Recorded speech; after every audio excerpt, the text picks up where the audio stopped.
What's going on, everybody? Welcome back to the channel. I'm Steven. In today's video, we are going to be checking out Noah Kahan's Stick Season We'll All Be Here Forever. As promised, I said on the Stick Season album reaction that if you guys got that 1,000 likes, I would do all these tracks. And wow, you guys definitely did that. So I'm really looking forward to this. I loved Stick Season.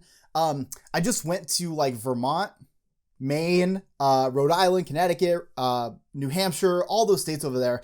And the amount of Stick Season that I listened to there was ridiculous. It was between that and Lana Del Rey for me. So I kept switching back and forth. It only made sense because it's Noah. I'm pretty sure Noah's from Vermont. So I love that. So in today's video, we're going to be checking out We'll Be Here Forever. Before we get into today's video, I just want to plug my Patreon. The full uncut album reaction of Stick Season is up over there where I don't cut anything out. This will also be there as a full uncut album reaction of these songs. So if you're interested in that, as well as over 100 album reactions that are completely uncut, documentaries, everything else, please check out Patreon. Links in the description. Literally the only thing that supports this channel is Patreon. Well, and the people that come and watch, obviously. But monetarily, Patreon literally is the reason I'm able to do this. So thank you guys so much. But without further ado, I'm ready to dive into this. It's only 7 tracks. And this first song is called Your Needs, My Needs.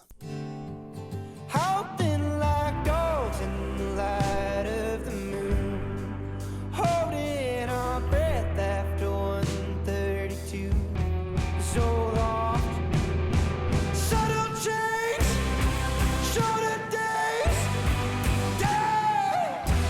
Dude!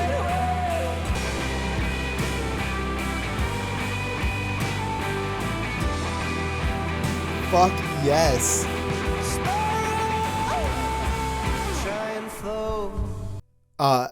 We're going to talk about this sonically because that is the hardest I've ever heard Noah go before in a song. And, you know, I'm only familiar with Stick Season, so I know he's got more in his discography. But to hear this like very strong rock sound come out from him, it truly sounds fucking incredible. And you guys know how I feel about artists like Noah who are extremely great at portraying emotion through their lyricism. So like when you take that singer-songwriter vibe, but you add that element of the emotional piece that is rock music, because let's just be real, it doesn't always have to be just the lyrics. Sometimes the sound alone can carry emotion. So when you mix those two together, like we just got from Noah, it is truly an incredible thing to hear. So I am so fucking glad to hear that. Don't know if that's a norm for him or if he just brought it out because that's what the emotion was telling him to do. But damn it, I love it. Okay, this next track is called Dial Drunk.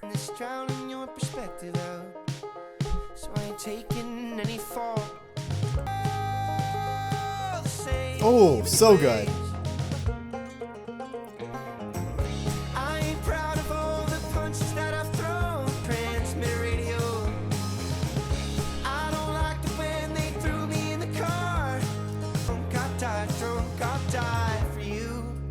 Okay, this is one of the things I love about Noah is this very realistic songwriting, even when it's from the perspective of you hanging on to a relationship that is no longer there, wanting to be with somebody who no longer is interested, as far as, and this could be metaphorical or not, but it's almost as far as the idea of like, you're my emergency contact. If I was dying and someone needed to contact you, you still wouldn't answer. So all the things I did for you, like I'm still proud of those things. I still love everything I've ever done for you and everything I'm going to continue to do for you because of how much I love you, even if you're no longer there. I can hold the presence in, but the minute that I am feeling myself, the minute that I am no longer sober, my inhibitions are open for me to reach out to you and try to reconnect, even though you're not interested.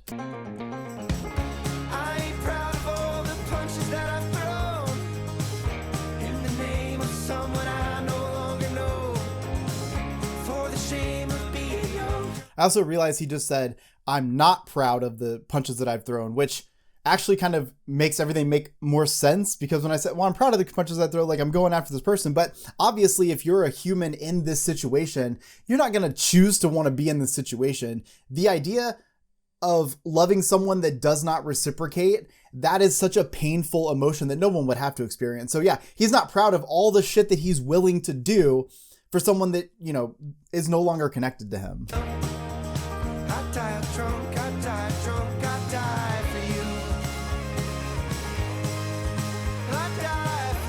I think that's big too. I dial drunk, I die for you. Like, I am willing to make myself look like an ass, consistently get myself intoxicated to be able to keep trying to reconnect with you. I love you so much, I would still die for you, and you don't even answer the phone. That's gnarly. All the punches that I've thrown in the name of someone I don't know. Yes.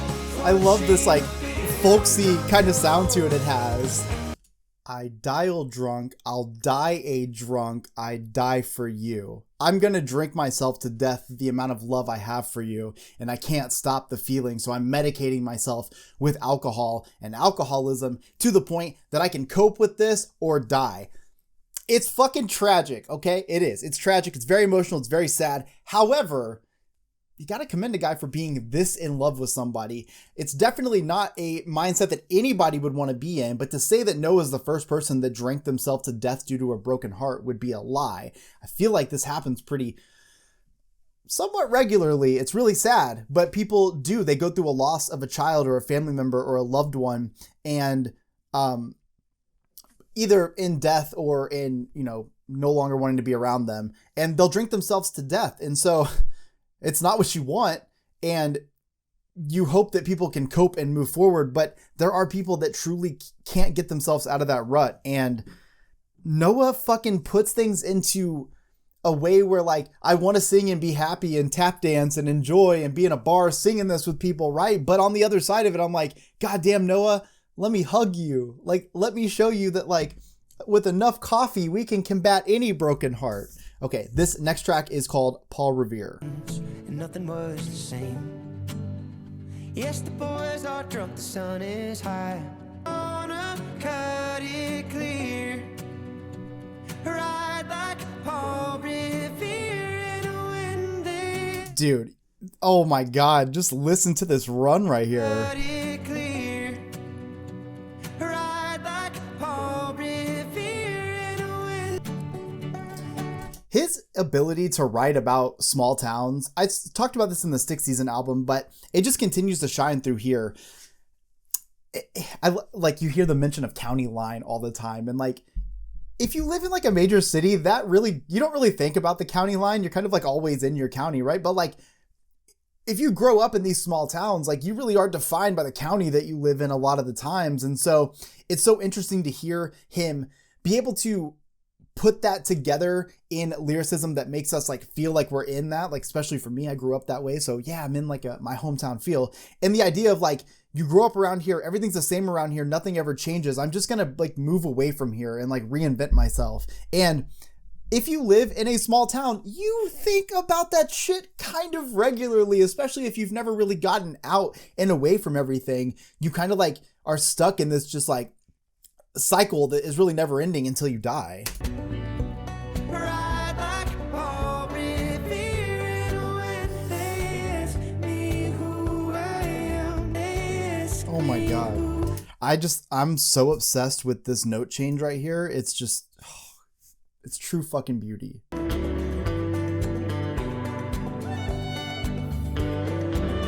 I'll say I'm behind the chain link fence. If I could leave, I would have already left. But I'm in my car.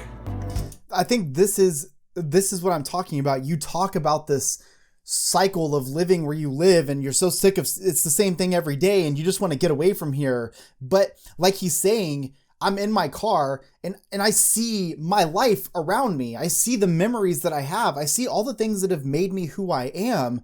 If I could leave, I would have. But the reality is I can't, because this is who I am. This is this is my definition of home. And so like, I can't do it. I'm trapped by this area that I live in because I'm so accustomed to it. And that seems crazy, but for some people, that sort of level of comfort and that level of safety in what you have, it can make or break. If you want to go on to do different things, yeah, you got to leave. But like he said, like, if I could leave, like, I would have, but the reality is I can't. This is me. This is who I am.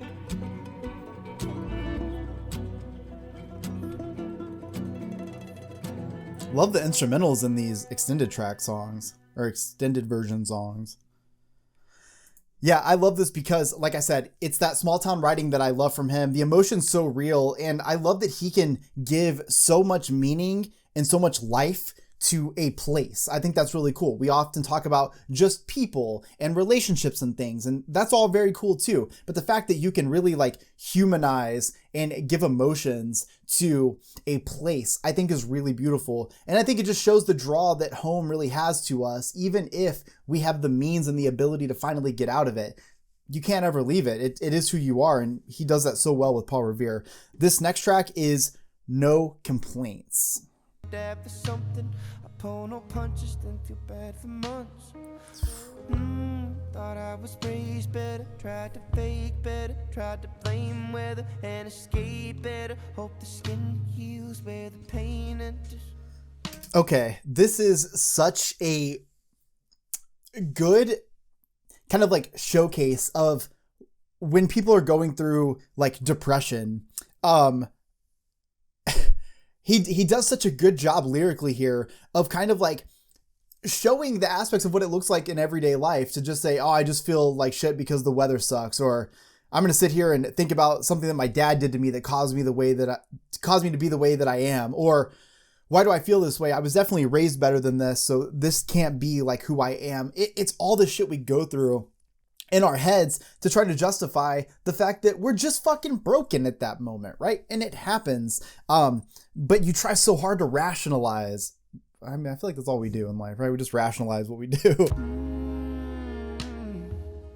I saw the end, it looks just like the middle. Got a paper and pen and a page with no space. I saw an end, it looks just like the middle. That's really important because it kind of like shows in your head the reality that you're not getting through this. And I'm not saying that people don't get through it. I'm saying this is what we do kind of mentally. It's like the ending of this looks just like I feel fucking now. So I'm going to feel like this forever. The pain's different, it still exists, it just escapes different and invades vision. Makes the rain different, makes the news boring and my rage distant. Yes. Oh my God, I fucking feel you. Oh my God. Yes, dude. You know, I've needed someone like Noah to sing about mental health. Like, I love when anyone talks about it, but I like the depth in which he talks about it because it makes you not only, you know, like understand and connect with the fact that he also struggles with it, but like it also, he writes it out in a way that you fucking experience. You know you do. It's not just about I feel bad. It's the other shit.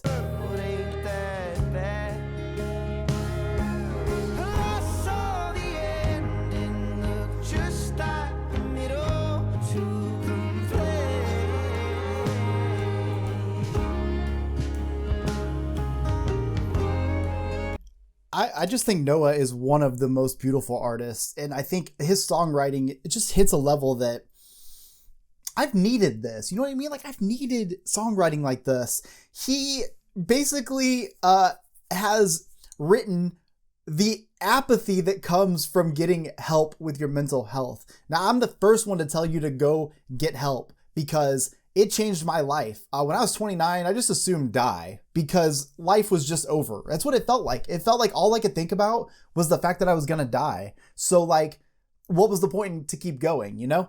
And so I did get help, you know? I made the appointment and I actually showed up and I went and it made life better. And then after like time goes on, I start to realize that I lived 29 years a certain way. And I'm so thankful to take away that pain and dread of every day. But then this other, like my new personality, I struggle with too, because, you know, I wasn't excited about anything. I'm not really caring about anything. I'm numb to almost everything. I can't feel the pain anymore. So even though I'm very empathetic as a person, I don't feel the pain the way that I did before.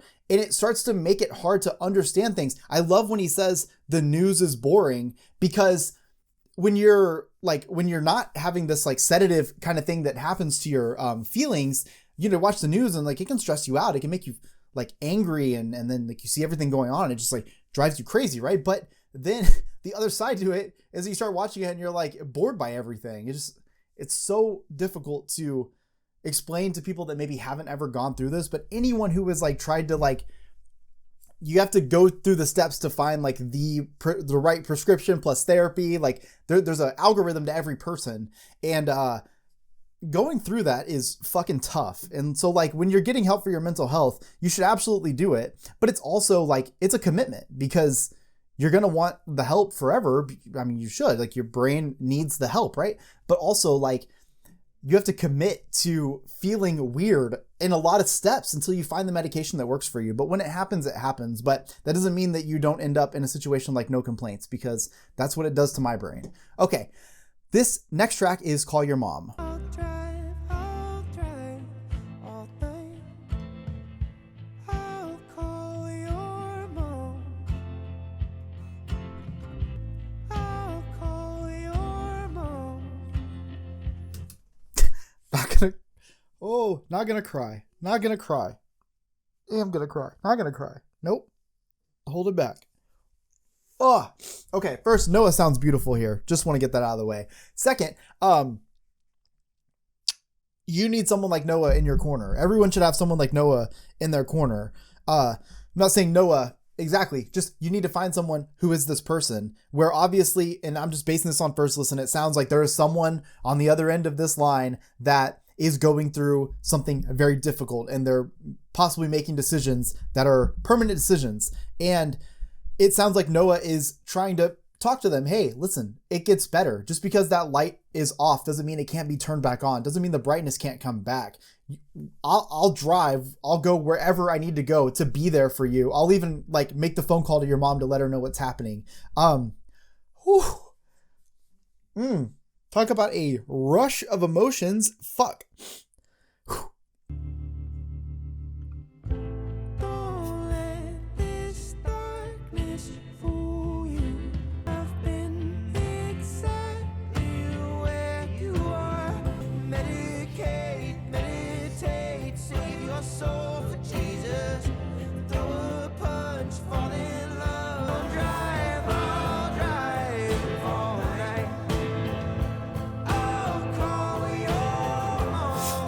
Oh man, this is definitely now one of my favorite sad songs from Noah, because I don't know why the wave of emotion came over, other than like anyone who's ever been in what is being talked about in this song. If you've ever been there, one, I'm sorry, I love you. Like, I have been there too, and it's fucking awful. The fact that this song hits on it so hard from the perspective of the person that loves you just hurts, man. It just fucking hurts. Oh man.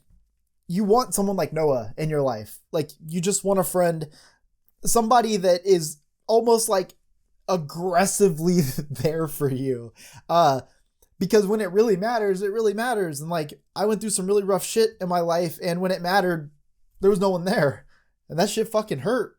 And, you know, you don't forget about that stuff as you get older. Like, these are people that I tried to remain friends with, but the reality is, you know, when all that stuff kind of happened, I kind of saw that I was truly alone, you know, truly fucking alone. And you think about people different when you end up on the other side of this, but also like, you hear a song like this and it fucking gets you, because someone that's going to be there to talk you off a ledge, sometimes literally, and then at the same time reach out to your family to let them know that you're struggling. Like, come on, dude, fuck. Oh man. Whew. I'm gonna take a breather here. Okay, the next track that we're gonna listen to is You're Gonna Go Far. Land, or at least it was. It takes a strong hand and a sound mind. I love that right there. Just this conversation of realizing that whatever this is between us, once I get you to where you're going, that's the deadline. That's it. That's over. And I'm trying to stall that moment as much as possible. And just, again, it goes back to that storytelling aspect and being able to bring me to exactly the scenario that you're singing about. I think that's really fucking cool. It makes me smile to know when things get hard. Ooh, Oh. You'll be far. Ooh, you'll be far from here. And while I clean shit up in the yard, ooh, you'll be far. Ooh, you'll be far, far. far from here. So this kind of also brings me back to like when we were talking about Paul Revere and the people that kind of get stuck in this cycle. And Noah is from this perspective of watching someone that he really cares about moving on, like getting out of this place finally, and thinking about like, well, I really can't leave. This is who I am, but I want to see you thrive. And I know that this place that we live in has changed a lot, but you're going to go on and you're going to discover all these things and do great. And so while you're doing that, I'm going to be cheering you on, but from, you know, my home base here.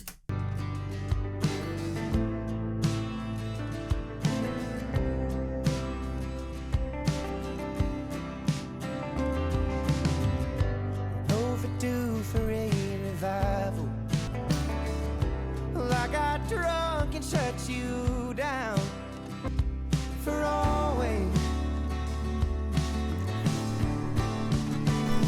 That whole conversation right there is exactly what happens too. Somebody who feels like they're stuck where they are. And so to hear that anybody else is going to leave, you're going to like tear down that dream, right? Oh, you're not going to do anything. You're not going to want to do that. You can't leave here. You'll never be successful. And the only reason people ever do that is because they realize that in a way, because of whatever they've kind of like told themselves over the years, they feel like they are truly stuck where they are. They can't ever move forward. They can't ever move on or go. So they would want to tear down somebody who is going to go and kind of like do the things that they wish they could, which they really could if they wanted to.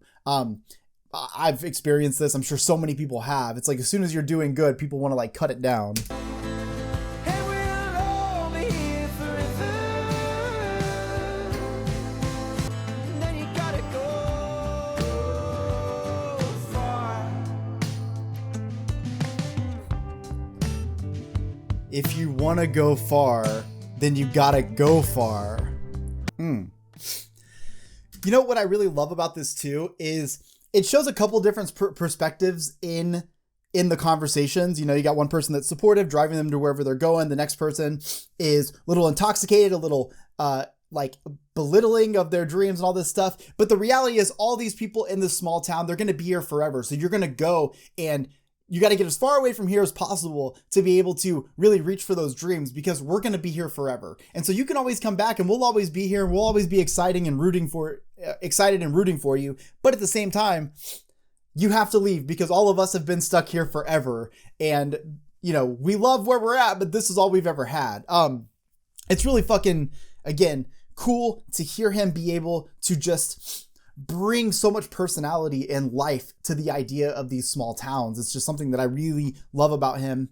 I'll say it over and over again because it's true. The last track we're listening to is The View Between Villages, the extended version. For anything that I want. I mean, I'm not a city girl. By any Of people that really look out for each other. Dude, I love That's this. the same way with anybody. Fuck yes.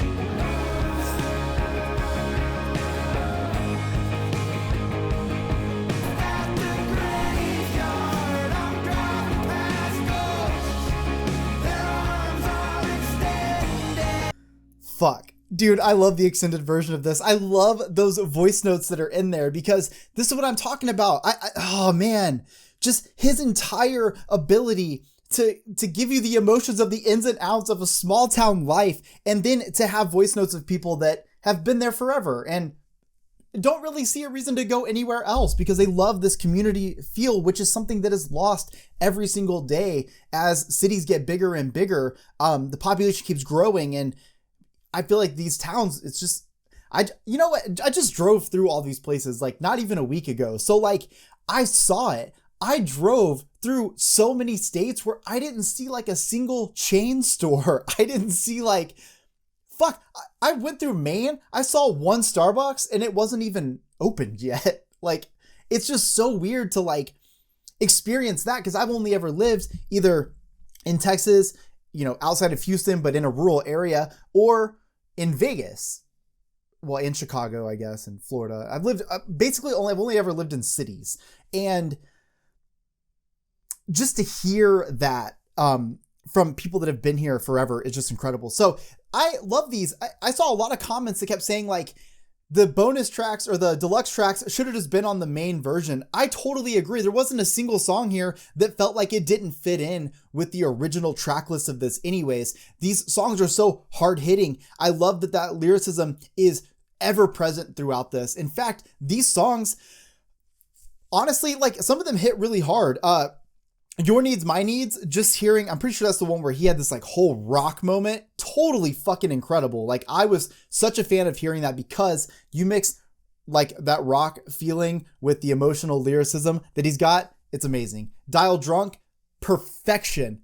Maybe a bit like not a good place to be in mentally, but perfection. Paul Revere, so good about the small town. No Complaints, literally my defining song and how I feel in my mental health journey.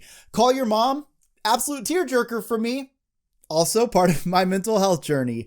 And You're Gonna Go Far, which I think is really cool to kind of like showcase more about what it's like when you want to like push people to go out and live their dreams, but they got to get really far away from this like small town community because you're going to be here forever. It's just the way that it happens. And then The View Between Villages, I think the extended version really adds a lot more to it, especially those little voice notes may not seem like a lot, truly drives and delivers the emotion of the song and its intentions. I love the end of it. Great guitar riffs. Noah's vocal patterns are so good here. And this right here just goes to show, I had not listened to Noah before. I checked out one song, thought he'd be really cool to listen to. I do the full album. You guys love it. I loved it. It was so much fun. Do the extended version. Now I'm like, dude, now I just want to see Noah live. Like, I can't imagine. Like, I've been to Vermont now. Like, I've seen the setting for this album, right? I listened to this album while I was there. It was perfect. I've checked out the extended. I love it. Now, I just want to see all this come to life live because I know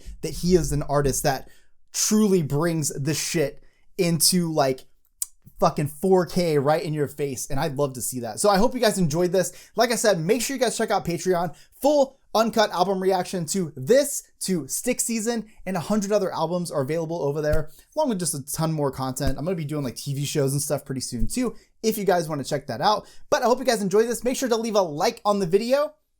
Let YouTube know that you like it. Let me know in the comments section your favorite track from this album, and I will see you all in the next one. Peace.